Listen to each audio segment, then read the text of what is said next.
Welcome to a new Tech Solutions video. Today I will teach you how to add citation in Word. So if you want to learn how to do this, stay until the end of the video where I will show you how. The first thing we should do is have a Word document open with the text we want to cite.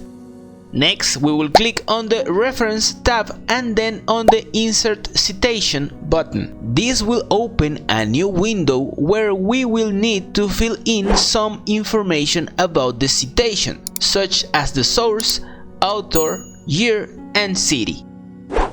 Once we have filled in this information, we will simply need to click on OK and our citation will be inserted into the document. And that's it. I hope this tutorial has been helpful. If so, subscribe and give us a like.